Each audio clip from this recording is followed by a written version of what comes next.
Bonjour mesdames, bonjour messieurs, bienvenue encore une fois sur votre radio Kivu Stars FM et bienvenue dans cette antenne de la zone. C'est vrai pour ce mois électoral ou carrément cette période électorale, on est en train juste de vous présenter vos candidats. Et aujourd'hui c'est un plaisir de recevoir les grands frères. Fabrice Kougaya, Fashion, permettez. Bienvenue chez Kivu Stars, bienvenue dans notre antenne. Merci beaucoup. Bonjour Calvin, bonjour à tous les auditeurs qui nous écoutent de partout. C'est vraiment un grand plaisir de participer pour la première fois dans cette émission. Vous savez, j'ai beaucoup du respect envers le présentateur des émissions parce que j'en étais un. Ouais. Et donc, une façon de vous dire, Calvin, que j'ai beaucoup d'estime, beaucoup de respect à cet espace dans lequel vous m'invitez, et surtout en vous, Calvin, qui en êtes les présentateurs. Merci, vraiment. Alors, dans cette émission, on va essayer un peu de comprendre qui est Fabrice Kougaya. Pour les gens qui ne vous connaissent pas, pour les gens qui n'ont jamais entendu parler de vous, comment est-ce que vous pouvez vous présenter? Je suis Fabrice Kougaya, habitant ordinaire de la ville de Goma, actuellement acteur politique, président provincial de la jeunesse au sein du parti Action pour un Congo Nouveau, parti cher à l'honorable sénateur Célestin Vonabandi, et ancien journaliste, ancien présentateur d'émissions. Nous avons eu à passer de très beaux moments devant des micros, avec des amis, avec des confrères. Aujourd'hui, nous sommes dans la politique et comme vous le savez, on le dit souvent et communément, du journalisme à la politique, il n'y a qu'un pas. Voilà. Et c'est ainsi que, voilà, donc nous sommes dans la politique et nous osons penser que nous ne serons pas les derniers parce qu'il y a plusieurs autres journalistes qui nourrissent des ambitions aussi de peut-être corriger ce que nous faisons ou de faire mieux que ce que nous faisons. Voilà. Alors, donc je me suis présenté comme un habitant ordinaire, donc sûr. là il faut peut-être les comprendre. Habitant ordinaire, pourquoi? Parce que j'ai connu la galère, j'ai connu les pires moments, j'ai connu des merveilles, j'ai connu les hauts et les bas, j'ai connu la même situation que tous les habitants de la ville. Il m'arrive des fois d'être piéton, il m'arrive des fois de rouler carrosse, il m'arrive des fois de tomber malade.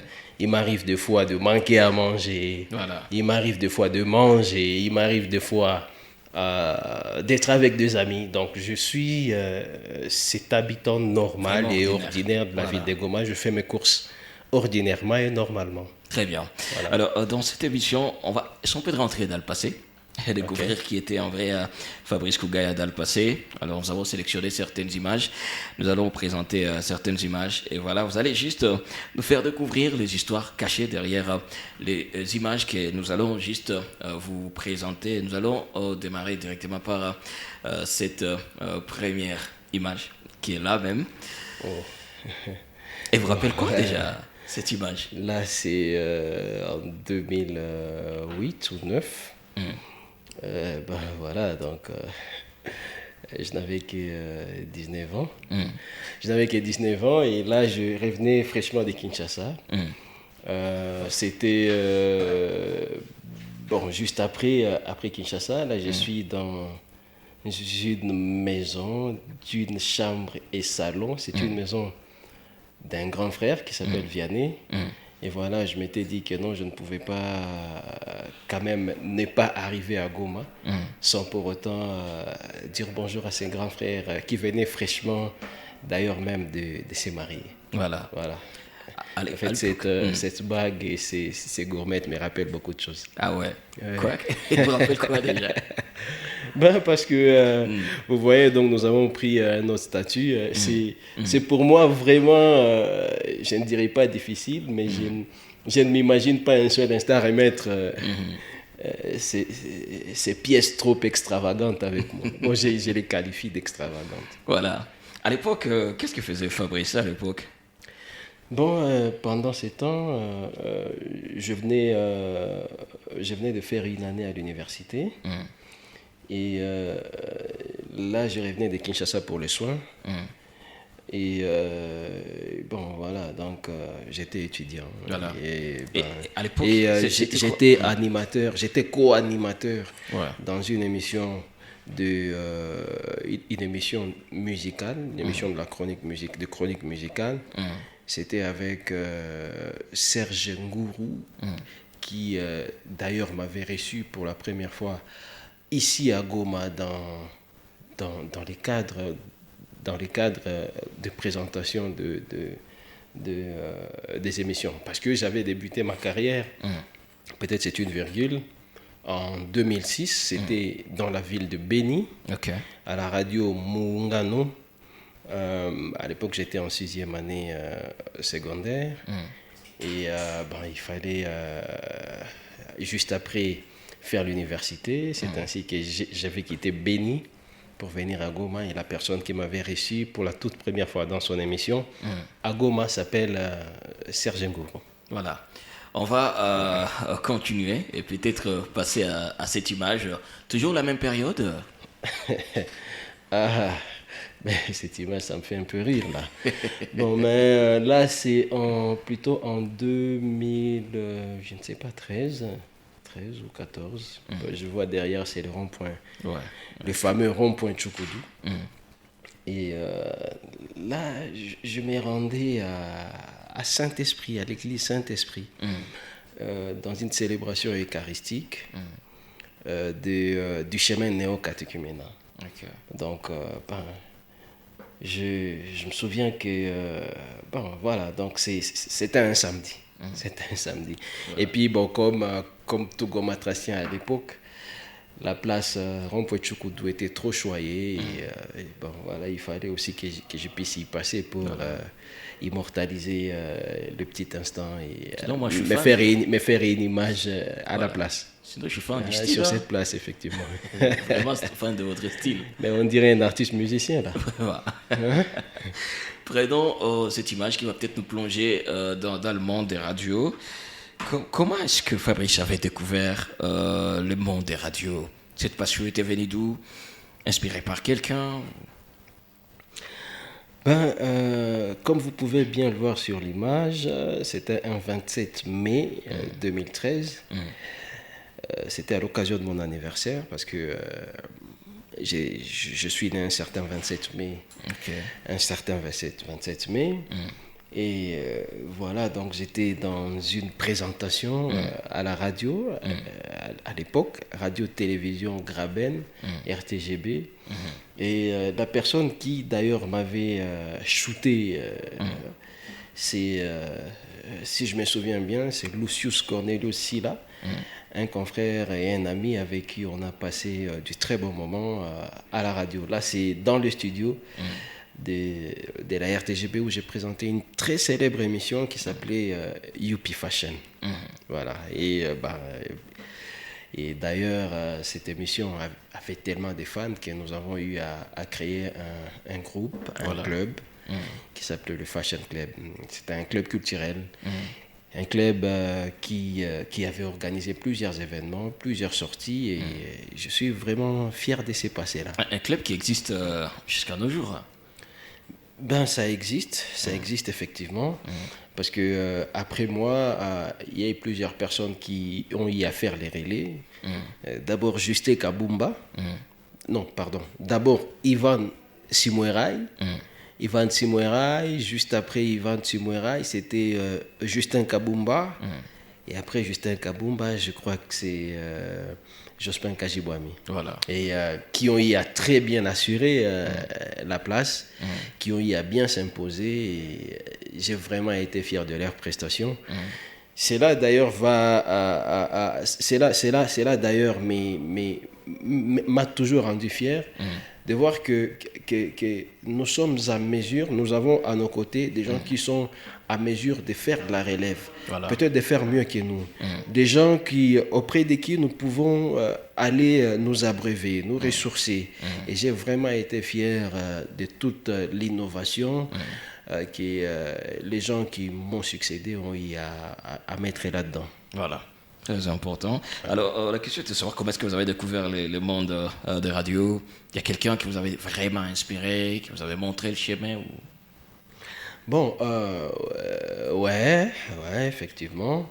C'était en 2005. J'étais fan d'une émission radio qui s'appelait quelque chose comme Impact. C'était Impact, quelque chose comme ça. Une émission, bon, je ne me souviens plus de l'intitulé de l'émission, mais je me souviens juste qu'il y avait le mot Impact là-dedans. C'était présenté à la Radio Mungano par... Radio Mungano, c'est à Béni, par Martial Papi Moukeba.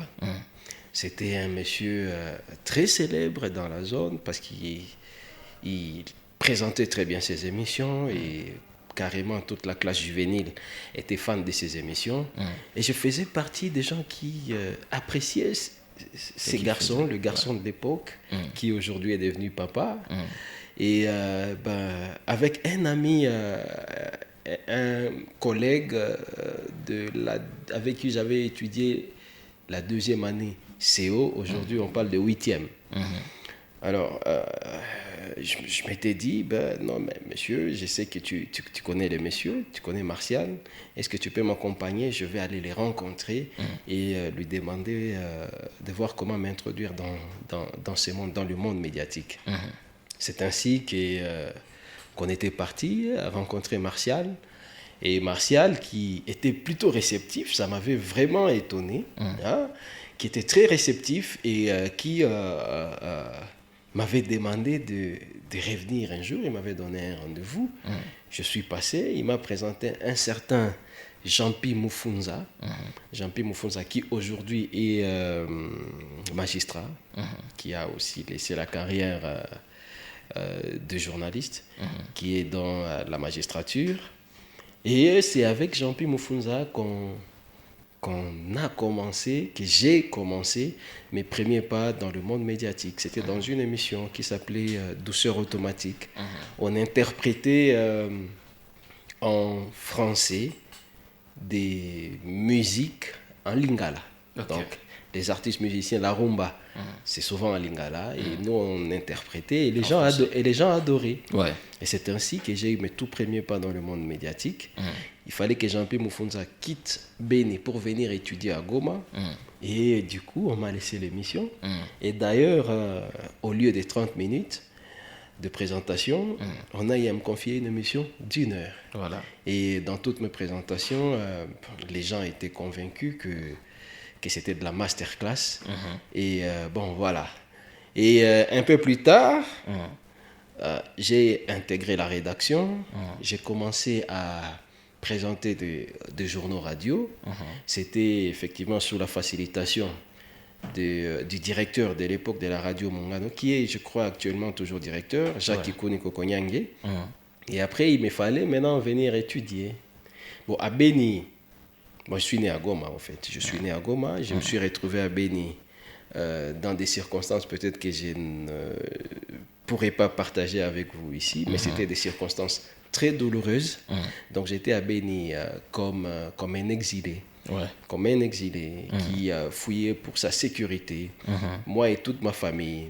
Et voilà, donc en 2008, c'était après la réunification du pays, je suis venu étudier à l'ULPGN.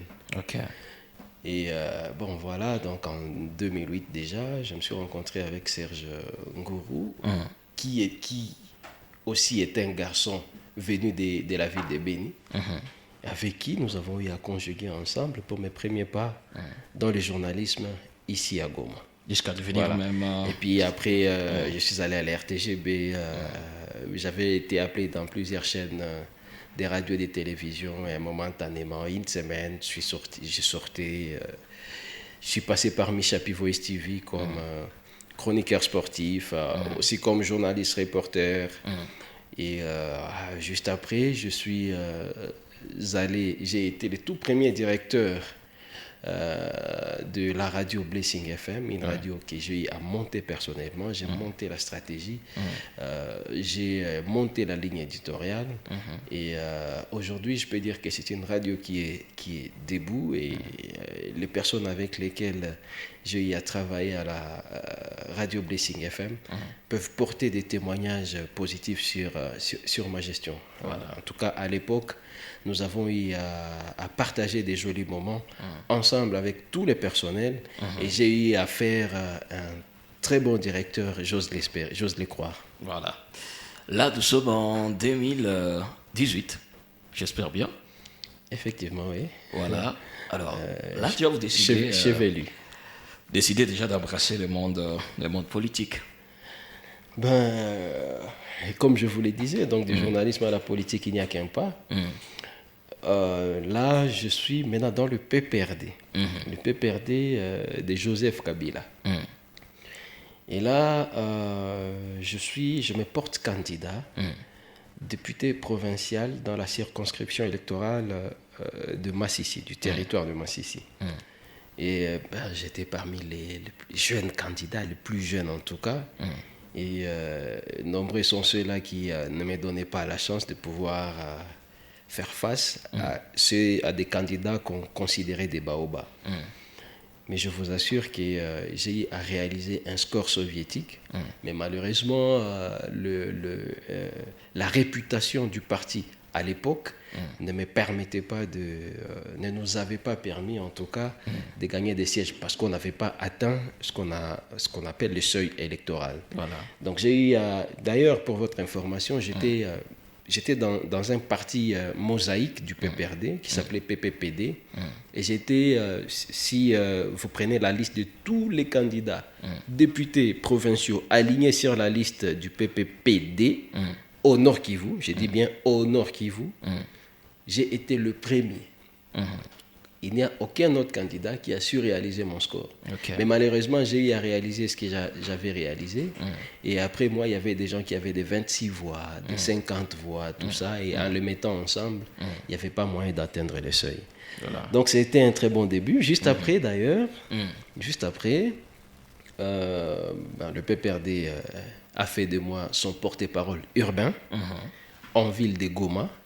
Et je représentais valablement le PPRD dans des émissions radio, de télévision, où j'ai été co-débatteur contre des grands messieurs de la ville et de la province, pourquoi pas du pays.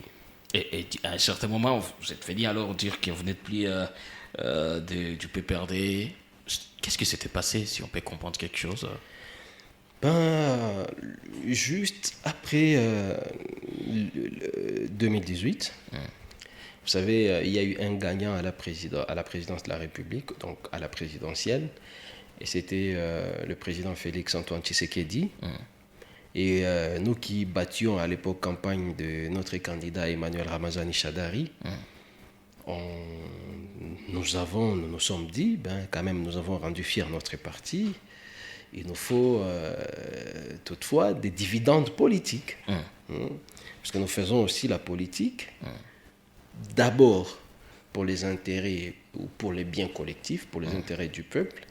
Mais aux côtés des intérêts du peuple, nous évoluons dans des formations politiques. Ces formations politiques nous offrent des dividendes politiques. Okay. Et pour des dividendes politiques, on s'est rendu compte, plutôt que nous, la jeunesse, on était servis, on nous servait comme de marchepieds, des lèche-bottes. Et moi, j'avais refusé de jouer ces rôles, de continuer à jouer ces rôles, le rôle d'aller accueillir des autorités morales à l'aéroport, le rôle de chanter et de danser pour des gens.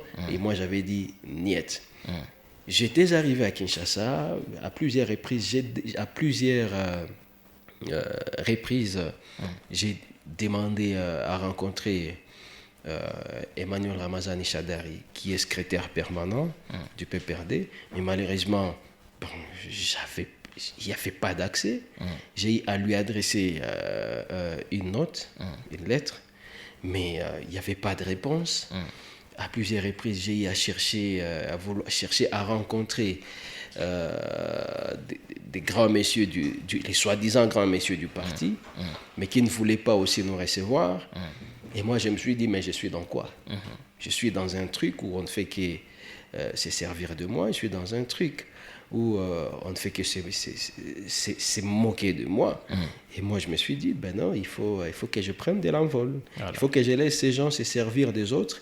Et moi, je vais aller là où on va me prendre à ma juste valeur. Surtout que j'avais été premier sur toute la liste provinciale, je dis bien, du PPPD, de tous les candidats députés provinciaux au Nord Kivu. Voilà. Donc, j'avais quand même une plus-value, et cette plus-value, il fallait la récompenser. Et au PPRD, malheureusement, on ne prenait que les mêmes personnes, en tout cas les mêmes personnes. Vous avez vu, je vais vous donner un petit exemple, Nyamugabo, qui venait d'être gouverneur de la province du Sud Kivu, on les reprend pour être ministre de l'Environnement. On prend quelqu'un d'autre qui était DG quelque part, on fait de lui encore ministre. Donc les mêmes personnes, c'était un petit cercle, une sorte d'oligarchie installée au sein du PPRD. Et moi, je me suis inscrit en faux contre ça. Je n'allais pas continuer avec des gens qui sont inconscients, des gens qui veulent toujours nous pérenniser dans la bêtise, nous pérenniser dans les caniveaux. Et moi, il fallait donc sortir ces marigots-là. Je ne pouvais pas nager dans ces marigots-là. Voilà. Je voulais prendre de la hauteur. Et voilà, donc... j'avais tout maintenant. Voilà, maintenant, donc j'avais décidé de quitter le PPRD, d'aller dans un parti qui rêvait beaucoup plus grand, et un parti dont la courbe n'était pas descendante, mais dont la courbe était ascendante. Parce que le PPRD... La courbe était tellement descendante. À l'époque, les gens détestaient les PPRD. Il y a plusieurs candidats qui échouaient aux élections tout simplement parce qu'ils étaient du PPRD. Il y a des gens qui se faisaient molester parce qu'ils étaient du PPRD. Donc, il y avait quelque chose quand même, il y avait une question à se poser, la question du pourquoi. Pourquoi une telle sorte d'acharnement contre le PPRD. Mais moi, je m'étais dit aussi que cela était dû à la mauvaise gouvernance dans laquelle s'est caractérisé les régimes PPRDiens. Voilà. Alors, avant peut-être de prendre une dernière image, nous allons d'abord prendre ces moments. Oh. Un très bon souvenir. Ben... Oui, là, je suis aux côtés de mon épouse, ma charmante épouse, ma femme. Une étape importante voilà, aussi mon de amour. votre vie. Voilà, il s'appelle Gloria Masika Noela. Voilà, et moi, c'était en 2022, au mois d'avril. Que j'ai eu finalement décidé de rompre définitivement avec le célibat. Et voilà, j'ai eu à tourner le monde tout entier. Voilà. Et je suis tombé sur mon âme sœur, donc l'âme sœur est là. Voilà. Donc, voilà. Voilà. L'âme sœur est là. Voilà. C'était un moment très, très particulier pour moi. Et je tiens d'ailleurs à remercier ma tendre maman, maman Gisèle Machukano, qui a eu à jouer un grand rôle pour que cet instant-là soit inoubliable. Voilà. Alors, on va juste finir alors par cette image. Fabrice Kougaya, qui se présente déjà, qui est prêt, bien sûr, voyons voir, qui se présente comme candidat conseiller municipal commune de Goma. D'abord, on voulait un peu savoir le rôle d'un conseiller municipal. Voilà, sont nombreux ces candidats. Merci pour la question. C'est une question très pertinente. Et je suis très heureux de voir que je vais répondre à la question dont la plupart des candidats ne savent peut-être pas répondre. Un conseiller municipal appartient à un conseil municipal. Donc, le conseil municipal représente pour les conseillers municipaux ce qui représente l'Assemblée nationale pour un député national. Le conseil municipal représente pour... donc, le conseil municipal représente pour le conseiller municipal ce que le Sénat ou la Chambre haute du Parlement représente pour un sénateur. Donc, c'est une sorte, empruntez-moi les termes, de mini... je ne dirais pas parlement, mais des mini-assemblées nationales ou provinciales, mais de la commune. Et les députés s'appellent les conseillers municipaux ou communaux. Et parmi les rôles régaliens reconnus aux conseillers municipaux ou communaux, il y a effectivement le contrôle de la gestion de la commune. Il faut contrôler sa gestion et non seulement la contrôler, mais la parfaire, aider à la parfaire. Le conseiller municipal a aussi le rôle d'établir un budget et de contrôler son exécution.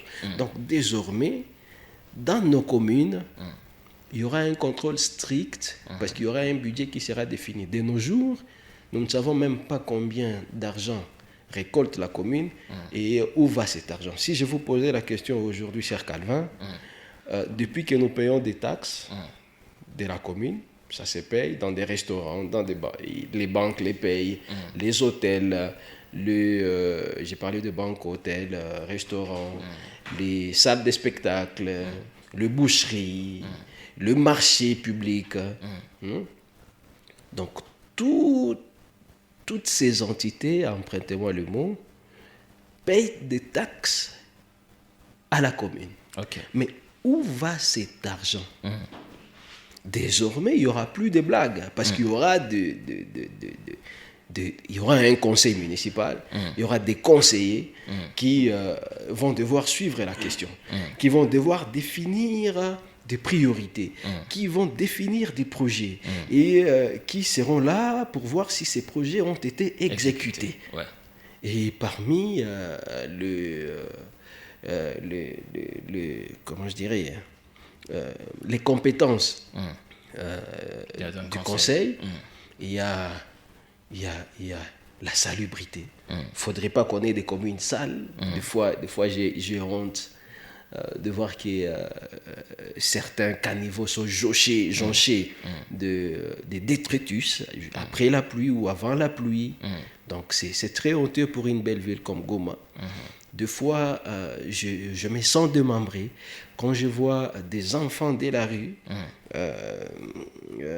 dans des rues de la commune de Goma et personne ne s'en inquiète. Donc il faudra qu'on en fasse une question aussi liée à la salubrité parce que ces enfants sont là aussi pour salir. Ils sont là, dans la plupart des fois, en train de salir la ville et même l'image de la ville. Il y a la question de l'éclairage public. Le conseiller doit s'assurer que dans sa commune, les artères sont éclairées. Il doit se rassurer que l'eau potable est distribuée dans des ménages. Voilà en quelque sorte, d'une manière ramassée, ce qu'on doit attendre d'un conseiller municipal. Donc les gens sont en train de penser que pour être conseiller municipal, c'est une petite chose. Non, ce n'est pas une petite chose. C'est inciter le développement du pays à partir de la base.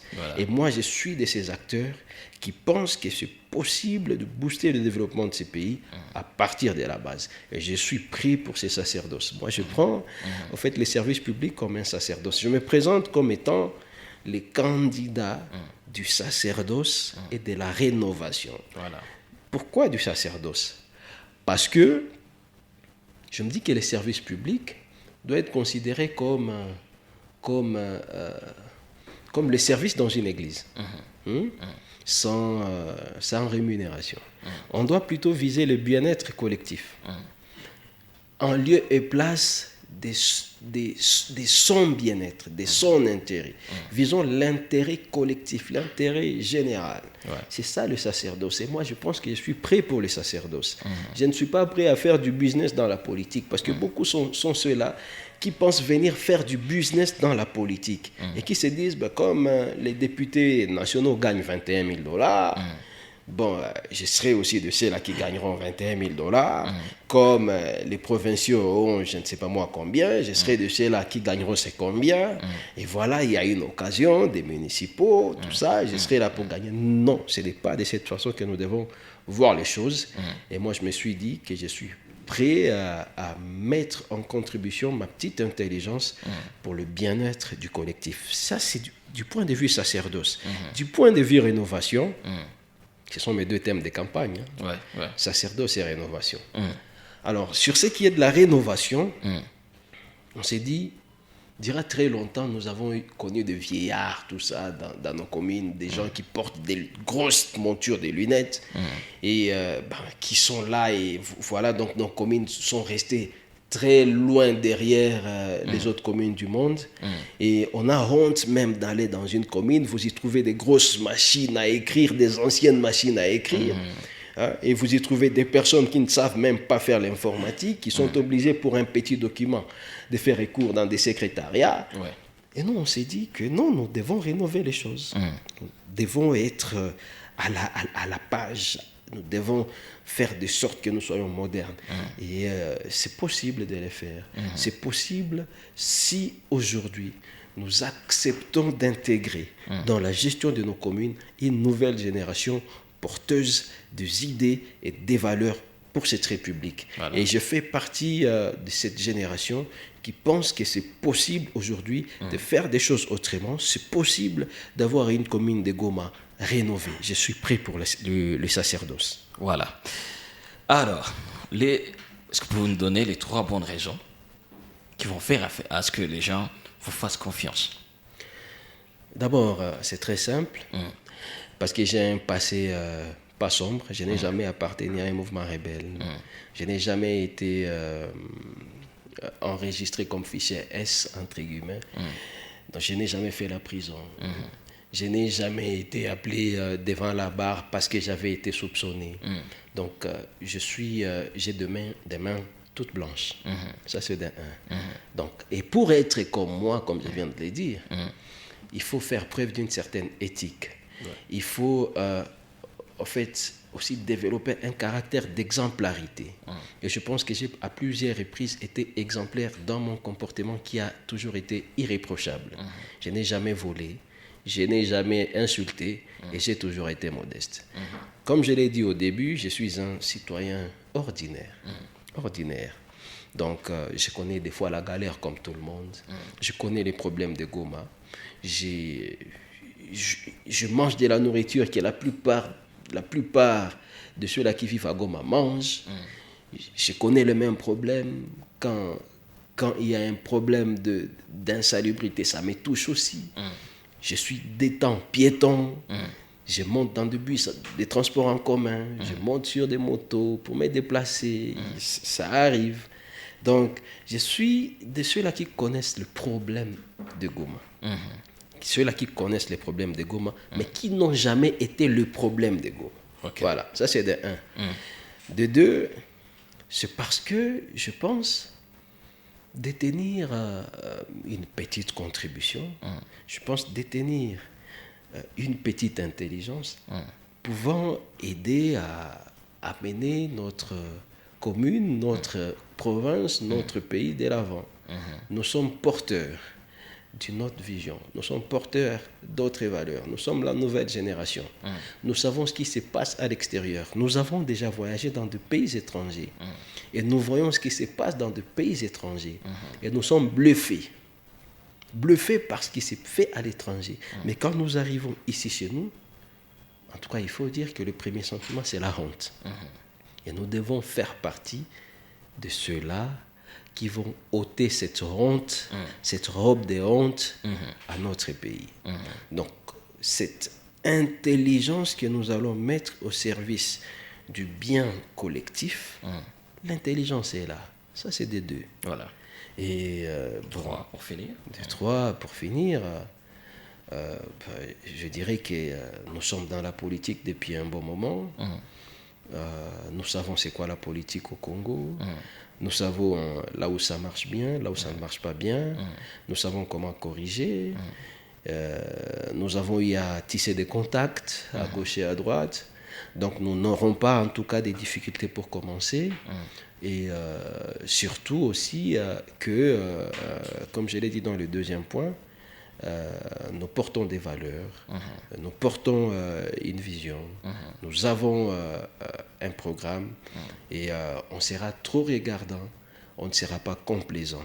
Donc pour le troisième point, comme je le disais, en politique, Nous avons eu le petit temps d'émerger, parce que c'est depuis 2015, carrément. Depuis 2015, quand 16, quand j'ai adhéré au PPRD. Donc de 2016 quand même jusqu'à 2023. Ouais, donc c'est 7 ans. C'est 7 ans.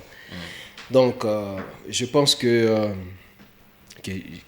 ces 3 points peuvent faire à ce que les Gomatraciens puissent me faire confiance, parce que je porte en moi Goma, parce que j'ai une vision, parce que j'essaierai pas complaisant sur des questions qui pourraient comploter contre les intérêts collectifs. Donc j'essaierai en tout cas pas égal, j'essaierai trop dur envers ceux-là qui viendront avec des discours qui visent à nous diviser, qui visent à nous retarder, qui visent à nous reculer, qui visent encore à nous plonger dans la honte.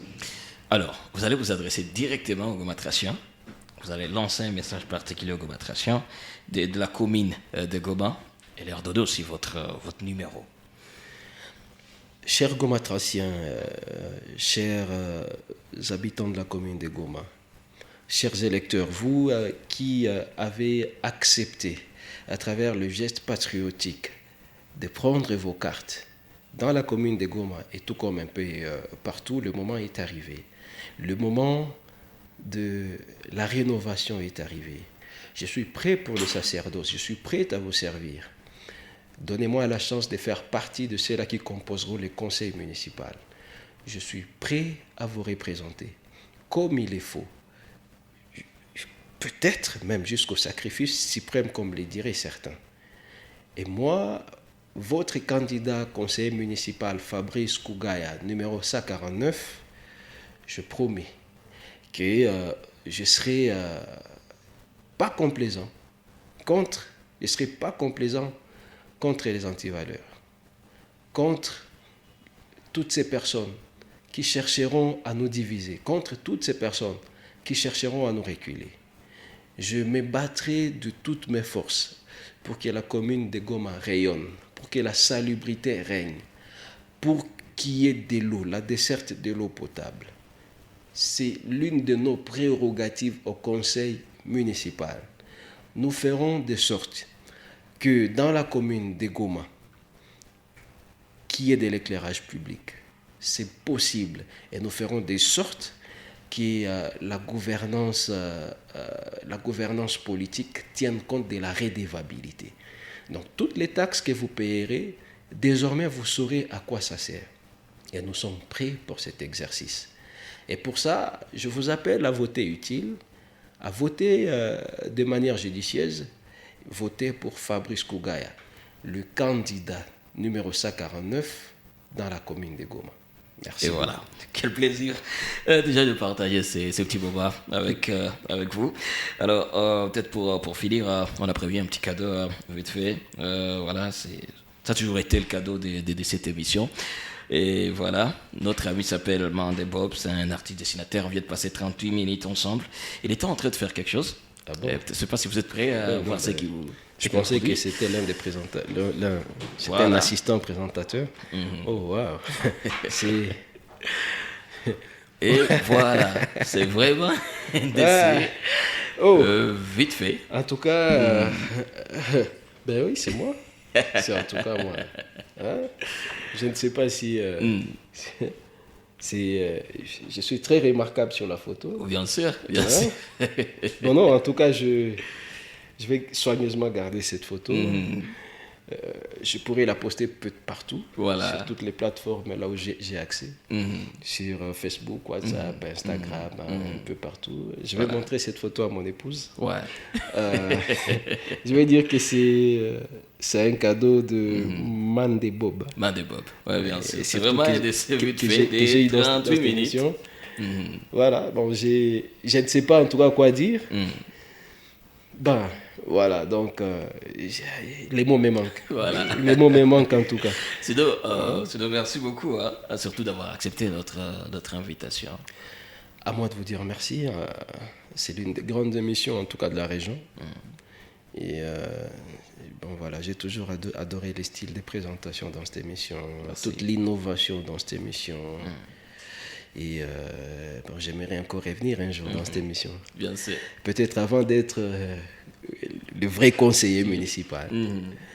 Ou après avoir été choisi comme conseiller municipal, parce que j'ai hâte vraiment de servir la population de Goma. Voilà. J'ai hâte de démontrer mes talents. Non, fait que vous souhaitez vraiment une bonne chance. Mes talents de défenseur. En tout cas, grandement merci. Déjà, donc, nous inviter dans cette émission, c'est la preuve que vous avez le souci de voir de l'intelligence dans les conseils municipaux. Ouais, bien sûr. Voilà, c'était bien sûr Fabrice Kougaya, le numéro 149. 149, candidat conseil municipal, commune de Goma. Commune de Goma. Voilà, donc merci de nous avoir suivis. Merci à toute l'équipe. On se retrouve à la prochaine. On est ensemble.